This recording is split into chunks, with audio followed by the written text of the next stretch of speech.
இறையேசுவில் அன்பார்ந்த சகோதரர்களே சகோதரிகளே, நானே வாயில், என் வழியாக நுழைவோருக்கு ஆபத்து இல்லை. அவர்கள் உள்ளே போவர், வெளியே வருவர், மேய்ச்சல் நிலத்தை கண்டுகொள்வார் என்கிற இறை வார்த்தைகள் என் அன்பிற்குரியவர்களே, ஆண்டவர் எவ்வாறு நம்மை பாதுகாக்கின்றார், அவர் ஒரு ஆயராக இருந்து எவ்வாறு நம்மை வழிநடத்துகிறார் என்பதை எடுத்துக் கூறுவதாக அமைந்திருக்கிறது. கடுமையான ஒரு கொடிய நோயினால் பாதிக்கப்பட்ட ஒரு செல்வந்தர் இருந்தார். தன் நோய் குணமாவதற்காக அவர் பல மருத்துவர்களை சந்திக்கிறார். ஆனால் அவள் உடல்நிலை எந்தவித முன்னேற்றமும் அடையாமல் இருந்தபடியாகவே இருந்து கொண்டிருக்கிறது. இதனால் மனம் நொந்து போன அந்த செல்வந்தர் என்ன செய்வது என்று புரியாமல் திகைத்துக் கொண்டிருந்தார். அப்பொழுது ஒரு நண்பர் ஒருவர் அவருக்கு ஒரு துறவியை பற்றி எடுத்துக் கூறுகிறார். எனக்கு தெரிந்த ஒரு துறவி ஒருவர் இருக்கிறார்.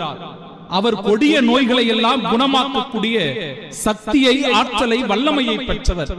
ஒருவேளை நீ அந்த துறவியை சென்று சந்தித்தால் நிச்சயமாக உன்னுடைய நோய் குணமாகும் என்று சொல்லி அவரை அனுப்பி வைக்கிறார். இந்த செல்வந்தரும் அந்த துறவியை தேடி சென்று துறவியை சந்தித்து தன்னுடைய உடல் நலனை குறித்து அனைத்தையும் அவருக்கு தெரிவிக்கிறார்.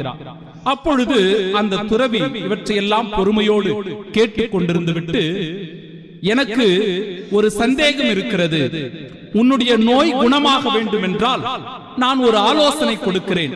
அந்த ஆலோசனையின்படி நீ செய்து வந்தால் ஒருவேளை உன்னுடைய நோய் குணமாக கூடிய நிலை ஏற்படும் என்று சொல்லுகிறார். சரி, சொல்லுங்கள் சுவாமி, நீங்கள் சொல்லுவதை போல நான் செய்கிறேன் என்று அந்த செல்வந்தரும் குறிப்பிட, இந்த துறவியானவர் இவ்வாறு கூறுகிறார். அன்பு மகனே, 15 நாட்களுக்கு நீ பச்சை நிறத்தை தவிர வேறு எந்த நிறத்தையும் பார்க்க கூடாது என்று சொல்லுகிறார். வெறும் பச்சை நிறத்தை மட்டும் தான் நீ பார்க்க வேண்டும். இந்த 15 நாட்களும் வேறு எந்த நிறத்தையும் நீ பார்த்துவிடக் கூடாது என்று சொன்னவுடன், அவ்வளவுதானே சாமி, நிச்சயமாக நான் செய்கிறேன். காரணம், நான் மீண்டுமாக நன்றாக வாழ வேண்டும், எனக்கு புத்துயிர் கிடைக்க வேண்டும், எனவே நீ சொன்னபடியே நான் செய்கிறேன் என்று சொல்லிவிட்டு சென்ற அந்த செல்வந்தர் நேரடியாக வீட்டிற்கு செல்லுகிறார். வீட்டிற்கு சென்ற உடனே தன் அறையை மாற்றுகிறார். முழுவதுமாக பச்சை நிறத்தை அடித்துக் கொள்கிறார். பிறகு வீடு முழுவதும் மாற்றுகிறார். வீட்டில் இருக்கிறவர்களுக்கெல்லாம் பச்சை நிற உடைகள், வேலை செய்கிறவர்களுக்கெல்லாம் பச்சை நிற உடைகள், எங்கு பார்த்தாலும் எதில் பார்த்தாலும் பச்சை நிறமாக காட்சியளித்தது.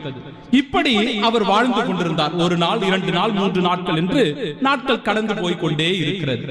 இந்த துறவியும் நாம் ஒரு கட்டளை கொடுத்து அனுப்பினோமே, அந்த செல்வந்தர் அதை கடைபிடிக்கிறாரா இல்லையா என்று பார்ப்போம் என்று ஒரு நாள் அந்த பக்கமாக அவருடைய வீட்டிற்கு வருகிறார். வீட்டிற்கு வந்தவுடனே வாயில் காப்பவன் ஒருவன் நின்று கொண்டு, நில்லுங்கள் நில்லுங்கள், உங்களுக்கு என்ன வேண்டும் என்று கேட்கிறார். நான் உள்ளே இருக்கிற உங்களுடைய முதலாளியை பார்க்க வேண்டும் என்று சொன்னவுடன், அவரை நீங்கள் பார்க்க முடியாது, பச்சை கலர் துணியை அணிந்திருந்தால் மட்டும்தான் நீங்கள் பார்க்க முடியும், நீங்கள் காவி உடையை அணிந்திருக்கிறீர்கள், எனவே நீங்கள் பார்க்க முடியாது என்று சொன்னவன் உடனடியாக பச்சை நிற சாயத்தை எடுத்து அவருடைய உடம்பிலே ஊற்றி விடுகிறார். ஆச்சரியப்பட்டு போன இந்த துறவியானவர் நேரடியாக உள்ளே சென்று பார்க்கிறார். பார்க்கின்ற இடங்களிலெல்லாம் பச்சை நிறம். ஆச்சரியப்பட்டு போன இந்த துறவியானவர் அந்த முதலாளியை அழைக்கிறார். என்ன நடக்கிறது, எங்கு பார்த்தாலும் பச்சை நிறமாக இருக்கிறதே என்று சொன்னவருக்கு அந்த செல்வந்தர் சொன்னாராம், சுவாமி, நீங்கள் சொன்னீர்கள், அதன்படியாக அனைத்தையும் பச்சை நிறமாக நான் மாற்றி வைத்திருக்கிறேன், எந்த பிரச்சனையும் இல்லை என்று சொன்னாராம். அதற்கு அந்த துறவி சொன்னாராம், அடே, இவ்வளவு முட்டாளாக இருக்கிறாயே, நீ அனைத்தையும் பச்சையாக பார்ப்பதற்கு எதற்காக அனைவரையும் இந்த கோலத்தில் அலைய விட்டு இருக்கிறாய்? ஒரு பச்சை கண்ணாடியை எடுத்து போட்டிருந்தால் அனைத்துமே சரியாக போயிருக்குமே என்று சொன்னாராம். அன்பிற்குரியவர்களே, இது ஒரு வேடிக்கையான கதை. ஆனால் இந்த நாளுக்கு சற்று பொருத்தமான கதையாக இருப்பதாக நான் பார்க்கிறேன். இன்றைக்கு அந்த கடவுளிடத்தில் சென்றால் எனக்கு வரம் கிடைக்குமா, இந்த சுவாமி இடத்தில் வேண்டினால் எனக்கு முத்தி கிடைக்குமா, அந்த கடவுளிடத்தில் போனால் எனக்கு மோட்சம் போய்விட முடியுமா என்றெல்லாம் சொல்லிக்கொண்டு நம்பிக்கைகளையும் கடவுள்களையும் இன்றைக்கு மாற்றிக் கொண்டிருக்கிறார்கள் மனிதர்கள்.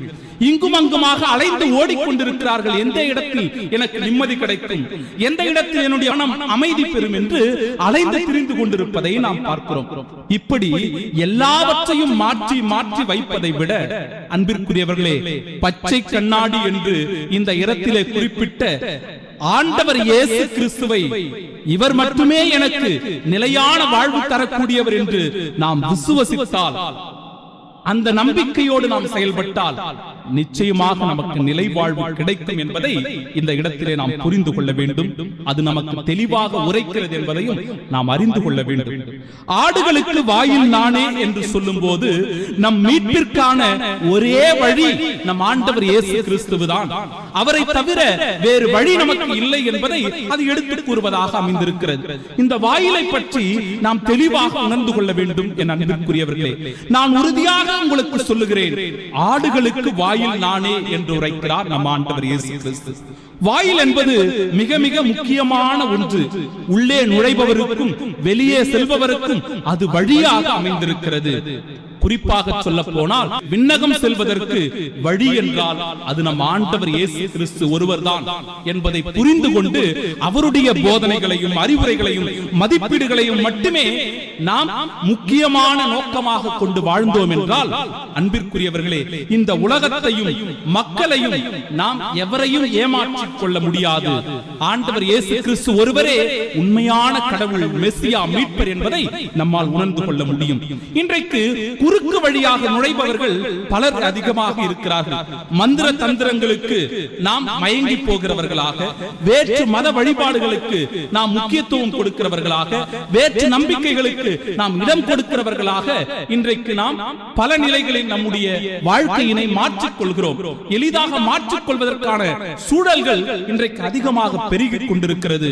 அன்பிற்குரியவர்களே, எச்சரிக்கையாக இருக்க வேண்டும், கவனத்தோடு இருக்க வேண்டும். காரணம், இவை அனைத்துமே நமக்கு எந்த வழிகளை கற்றுக் கொடுக்கிறது என்றால், ஆண்டவர் இயேசு கிறிஸ்து நமக்கு இன்றைக்கு குறிப்பிட்டு சொல்வது போல, ஆட்டுக்கொட்டிலில் வாயில் வழியாக நுழையாமல் வேறு வழியாக ஏறி குதிப்போர் திருடர் அல்லது கொள்ளையராய் இருப்பார் என்று சொல்லுகிற வேளையில் கவனத்தோடு எச்சரிக்கையோடு நான் நடந்து கொள்ள வேண்டும். ஆண்டவர் இயேசு கிறிஸ்துவை தவிர வேறு எவரின் மீதாவது நான் நம்பிக்கை வைத்துக் கொண்டிருந்தால், அல்லது வேற எந்த நம்பிக்கையிலாவது நாம் மூழ்கி போய் கிடந்தால், நிச்சயமாக கடவுளுக்கு நாம் கணக்கு கொடுக்கக்கூடியவர்களாக, பதில் சொல்லக்கூடியவராக இருக்கிறோம் என்பதை உணர்ந்து கொள்ள வேண்டும். காரணம், இறைவார்த்தை நமக்கு தெளிவாக உரைக்கிறது.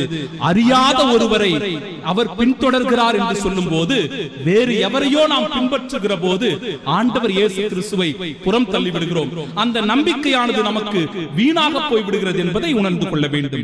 அன்பிற்குரியவர்களே, எனக்கு முன்வந்த அனைவரும் திருடரும் கொள்ளையரும் என்று ஆண்டவர் உரைக்கிறார்.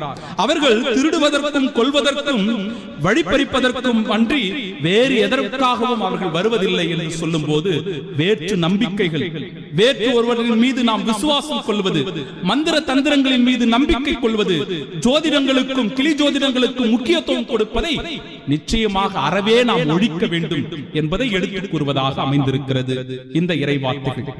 என் அன்பிற்குரியவர்களே, எதற்காக ஆண்டவர் இயேசு கிறிஸ்துவின் மீது மட்டும் நாம் நம்பிக்கை வைக்க வேண்டும்? காரணம், அதற்கு 5 காரணங்களை இன்றைய நற்செய்தி நமக்கு அழகாக குறிப்பிட்டு காட்டுகிறது.